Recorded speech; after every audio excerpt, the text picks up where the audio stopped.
Dans la première partie, on a vu que 3% seulement des noms de famille français viennent du gaulois. 3, contre 30% venus du latin.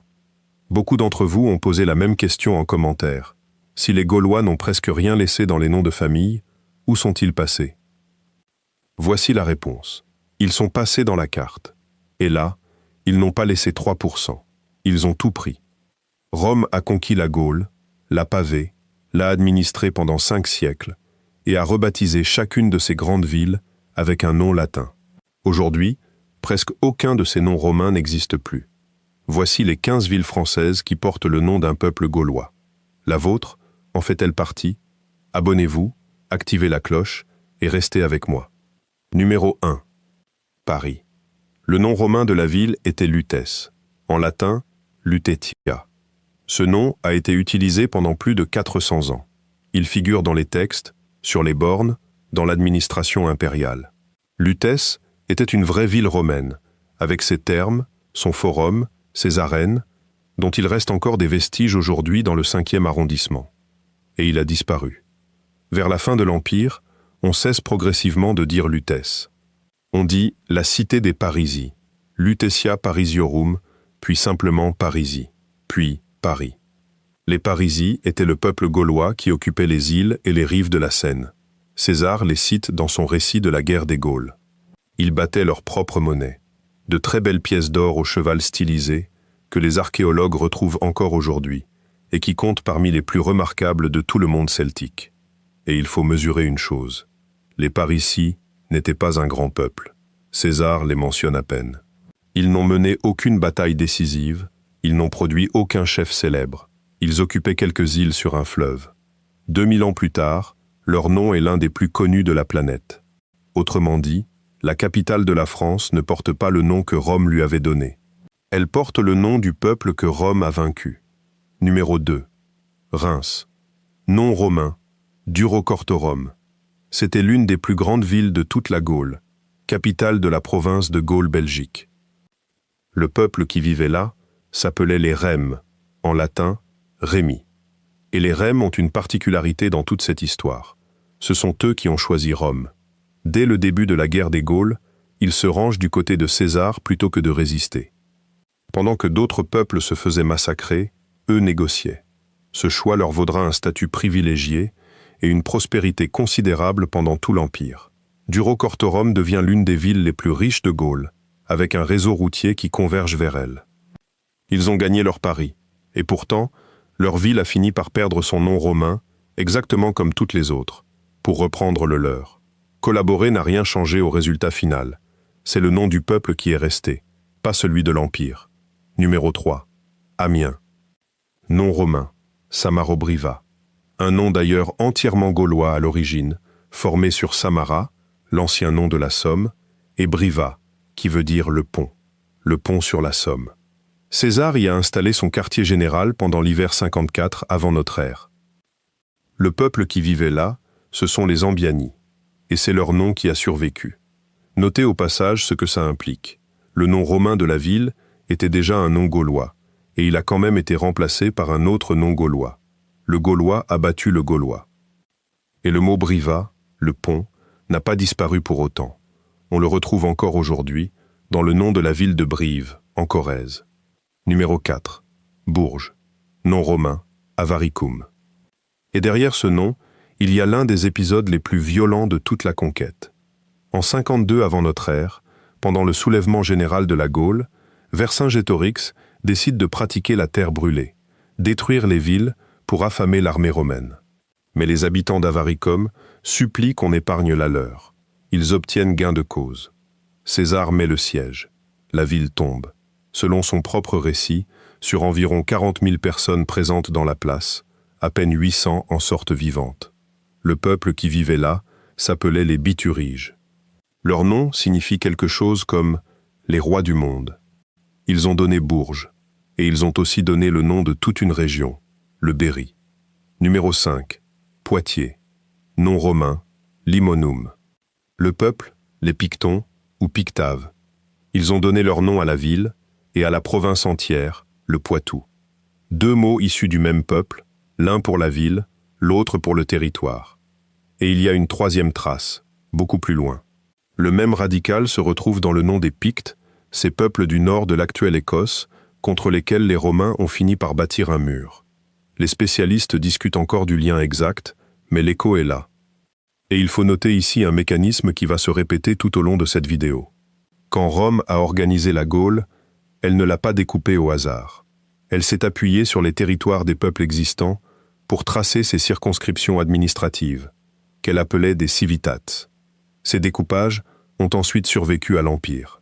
Ils sont devenus les diocèses du Moyen Âge, puis en partie les provinces de l'Ancien Régime. Ce qui veut dire que sous la carte administrative de la France, il y a encore, par endroits, la géographie des peuples gaulois, vieille de plus de 2000 ans. Numéro 6. Chartres. Nom romain, Autricum. Le peuple, les Carnutes. Et ce peuple-là occupait une position singulière. César écrit que le territoire des Carnutes était considéré comme le centre de la Gaule, et que c'est là que se tenait chaque année la grande assemblée des autorités gauloises. Retenez ce point, parce qu'il change la façon dont on se représente la Gaule. On imagine souvent une soixantaine de tribus dispersées, sans lien entre elles, incapables de s'entendre. Mais ces peuples se réunissaient. Ils avaient un lieu, une date, une procédure. Ils formaient un monde, pas une poussière de village. C'est aussi chez eux, à Sénaboum, l'actuel Orléans, qu'a éclaté en 52 le massacre de marchands romains qui a déclenché le soulèvement général et l'entrée en scène de Vercingétorix. La nouvelle, d'après César, a parcouru près de 250 kilomètres en une seule journée, transmise de proche en proche à travers les champs par des hommes qui criaient d'un village à l'autre. C'est l'une des rares descriptions que nous ayons d'un système gaulois d'alerte rapide, et elle vient de la main de leur adversaire. Numéro 7. Beauvais. Nom romain, Césaromagus. Un nom qui contient à la fois César et le mot gaulois magos, qui veut dire le marché ou la plaine. Le marché de César. Difficile de faire plus romain, comme déclaration. Et pourtant, c'est le nom du peuple qui est resté, les Bellovaques, Bellovaci. César les décrit comme les plus nombreux et les plus courageux des peuples belges. Leur territoire était organisé autour de 4 grandes forteresses, ce qui suppose une structure politique élaborée bien avant l'arrivée des Romains. Ils ont donné Beauvais et le Beauvaisis. Numéro 8. Soissons. Nom romain, Noviodunum, puis Augusta Suessionum. Le peuple, les Suessions. C'était, avant la conquête, l'un des peuples les plus puissants du nord de la Gaule. César raconte que leur roi avait autrefois exercé son autorité sur une partie de la Grande-Bretagne, ce qui donne une idée de leur portée, plusieurs siècles avant que quiconque ne parle de royaume de France. Ils ont donné Soissons et le Soissonnais. Numéro 9. Tours. Nom romain, Caesarodunum. Encore César, cette fois accolé au mot gaulois Dunon, la forteresse sur la hauteur, la forteresse de César. Le peuple, les Turons. Ils ont donné Tours et la Touraine. Regardez ce qui s'est passé avec ces deux noms, Caesaromagus et Caesarodunum. Rome avait littéralement inscrit le nom de son conquérant dans le nom de 2 villes de Gaule. Et les deux ont été effacés. C'est une chose à laquelle il vaut la peine de réfléchir une seconde. César est probablement le nom le plus célèbre de toute l'Antiquité. Il a donné le mot César, le mot tsar, le mot Kaiser. Son nom a désigné des empereurs jusqu'au XXe siècle, en Russie et en Allemagne. Mais dans le pays qu'il a conquis lui-même, il ne reste pas une seule ville qui porte son nom. Numéro 10. Rennes. Nom romain, Condate. Un mot gaulois, encore, qui désigne le confluent, l'endroit où 2 rivières se rejoignent. Ici, l'île et la Vilaine. Le peuple, les Redonnes. Et ce nom pose un problème que peu de gens connaissent. Les Redonnes étaient un peuple gaulois, pas un peuple breton. Les Bretons n'arriveront de Grande-Bretagne que 5 siècles plus tard, comme je l'ai expliqué dans ma vidéo sur les noms bretons. Autrement dit, la capitale de la Bretagne porte un nom gaulois, antérieur de plusieurs siècles à l'arrivée des Bretons eux-mêmes. Et le nom romain, Condate, n'a pas disparu pour autant. Il s'est simplement déplacé. On le retrouve aujourd'hui dans Condé, dans Cosne, dans une quinzaine de communes françaises. Le mot a survécu, mais ailleurs que là où il désignait Rennes. Numéro 11. Nantes.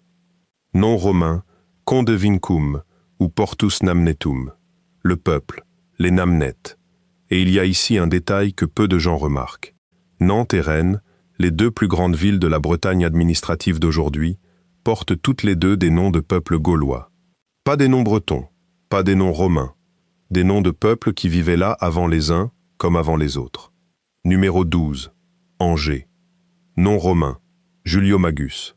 Encore un nom impérial, Julius, la famille de César, plus le magos gaulois. Le peuple, les Andécaves.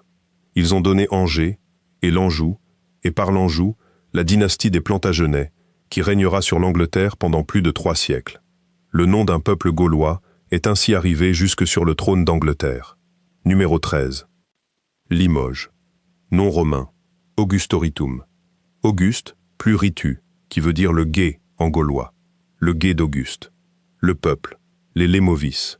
Leur nom contient probablement l'émo, l'orme et vis, ceux qui combattent, les guerriers à la lance d'orme. Ils ont donné Limoges et le Limousin. Vous commencez à voir la régularité de la chose. Auguste, César, Jules, les empereurs romains ont mis leur nom sur les villes de Gaule, et pas un seul n'a tenu. Numéro 14. Périgueux. Nom romain, Vesuna. Le peuple, les Pétrocores. Leur nom signifie probablement les 4 armées ou les 4 troupes. Pétru, 4, et Corios, la troupe. C'est un nom qui décrit une fédération, 4 groupes réunis sous une seule bannière. Beaucoup de noms de peuples gaulois fonctionnent ainsi, et ils nous disent quelque chose que les textes ne disent pas, que ces peuples étaient des assemblages politiques, pas des tribus figées. Ils ont donné Périgueux et le Périgord. Numéro 15. Vannes. Nom romain, Darioritum. Le peuple, les Vénètes. Et ce peuple mérite qu'on s'arrête, parce qu'il a livré à Rome l'une des batailles les plus étranges de toute la conquête. Les Vénètes étaient des marins. Ils contrôlaient le commerce maritime de l'Atlantique, jusqu'à la Grande-Bretagne. Leurs navires étaient construits en chêne, à fond plat, avec des voiles en cuir, des bateaux conçus pour l'océan, bien plus solides que les galères méditerranéennes des Romains. En 56 avant notre ère, la flotte romaine ne parvient pas à les affronter de face. Les Romains finissent par employer une méthode inattendue, des faux montés sur de longues perches, pour couper les cordages qui tenaient les vergues. Les navires vénètes, privés de voiles, deviennent immobiles. César fait ensuite exécuter le conseil du peuple vénète et vendre le reste de la population comme esclaves. Leur nom, lui, est resté. Voilà les 15 villes. Mais l'histoire ne s'arrête pas là, parce que ces peuples n'ont pas seulement donné leur nom à des villes. Ils ont donné leur nom à des régions entières. L'Auvergne, ce sont les Arvernes, le peuple de Vercingétorix. Le Berry, les Bituriges. Le Poitou, les Pictons. L'Anjou, les Andécaves. Le Maine, les Cénomans. Le Périgord, les Pétrocores. Le Quercy, les Cadurques. Le Rouergue, les Rutènes. Le Limousin, les Lémovis. La Touraine, les Turons. La Saintonge, les Santons. L'Artois, les Atrébates. Le Vexin, les Véliocas. Le Bessin, les Baïocas. Le Vermandois, les Viromanduins. La Bigorre, les Bigérions. Et il y en a d'autres. Le Beauvaisis, le Soissonnais, le Chartrain, l'Amiénois, le Vannetais, l'Avranchin, le Lieuvin. Additionnez tout ça. Une grande partie de la carte historique de la France, les noms que les gens emploient encore aujourd'hui pour dire d'où ils viennent, est une carte des peuples gaulois. Et ce n'est toujours pas fini. Parce qu'il y a aussi les terminaisons. La terminaison en «ac» vient du suffixe gaulois «acone», qui voulait dire « le domaine de ».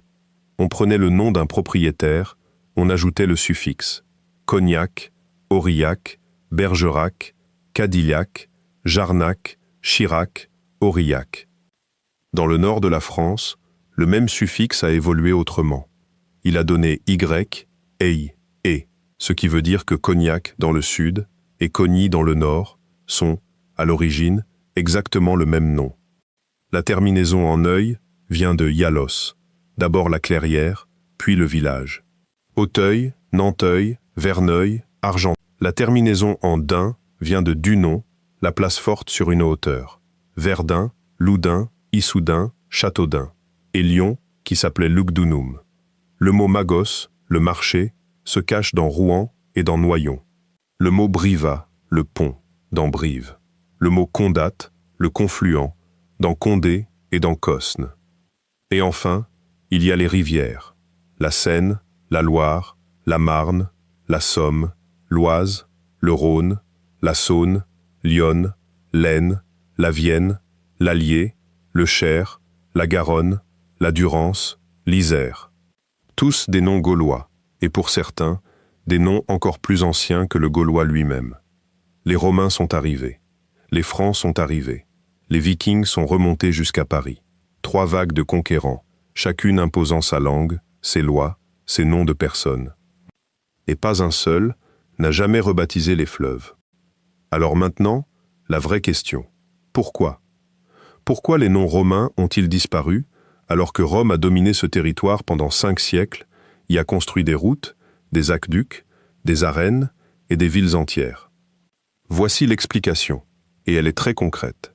Ces noms romains, Lutetia, Durocortorum, Caesaromagus, Augustoritum, étaient des noms administratifs, des noms officiels, employés dans les documents, sur les bornes, dans la correspondance impériale. Mais dans la bouche des gens qui vivaient là, on ne disait probablement pas ça. On disait « je vais chez les Parisis »,« je viens de chez les Turons ». On désignait le lieu par le peuple, parce que c'était comme ça qu'on se repérait depuis toujours. Tant que l'administration romaine tenait, le nom officiel tenait avec elle. Puis, l'Empire d'Occident s'effondre au 5e siècle. Et avec lui disparaît la seule chose qui maintenait ces noms en vie, une bureaucratie. Alors l'usage populaire remonte à la surface. Et le nom du peuple, qui n'avait jamais cessé d'être employé oralement, redevient tout simplement le nom de la ville. Ce n'est donc pas une revanche. Personne n'a décidé de rebaptiser quoi que ce soit. Personne n'a voté. C'est simplement que le nom officiel a disparu, avec l'administration qui le portait, pendant que le nom populaire, lui, ne s'était jamais arrêté. Et voilà le point où je voulais en venir. Dans la première partie, on a vu que les Gaulois n'ont laissé que 3% des noms de famille français. C'est vrai, et l'explication est simple. Leur langue est morte 5 à 600 ans avant l'apparition des noms de famille héréditaires. Il n'y avait plus personne pour nommer les gens en gaulois. Mais les noms de lieux, eux, n'ont pas attendu le Moyen-Âge. Ils étaient déjà là, posés sur le sol, avant même l'arrivée de César. Les Gaulois ont perdu leur langue. Ils ont perdu leur nom de personne. Ils ont perdu jusqu'au souvenir précis de qui ils étaient. Nous ne connaissons leur nom de peuple que parce que des auteurs latins les ont transcrits, phonétiquement, avec les erreurs de copie que ça suppose. Mais ils avaient nommé le pays en premier. Et ça, personne n'a jamais pu le leur reprendre. Rome a mis les noms de ses empereurs sur les villes de Gaule, César sur 2 d'entre elles, Auguste sur au moins 3 autres. Aujourd'hui, il ne reste rien de tout ça. Il ne reste pas une seule grande ville française qui porte le nom d'un empereur romain. Mais il reste Paris, Reims, Amiens, Bourges, Poitiers, Chartres, Beauvais, Soissons, Tours, Rennes, Nantes, Angers, Limoges, Périgueux et Vannes. 68 millions de personnes vivent aujourd'hui dans un pays dont les villes, les régions, les villages et les fleuves portent les noms de peuples qui ont cessé d'exister il y a 2000 ans. Vous ne parlez pas leur langue, vous ne portez presque jamais leur nom. Mais vous habitez chez eux et vous appelez chaque lieu par le nom qu'ils lui ont donné. Alors dites-moi, est-ce que votre ville est dans cette liste? Est-ce que votre région porte le nom d'un peuple gaulois? Est-ce que votre commune se termine en Mac, en Œil, en Y ou en Dain? Écrivez-le dans les commentaires avec votre département. Je lis tout et je réponds. Et si vous n'avez pas vu la première partie, celle sur les noms de famille gaulois et sur les 3%, elle est en lien juste en dessous. Abonnez-vous, activez la cloche, et je vous retrouve dans la prochaine.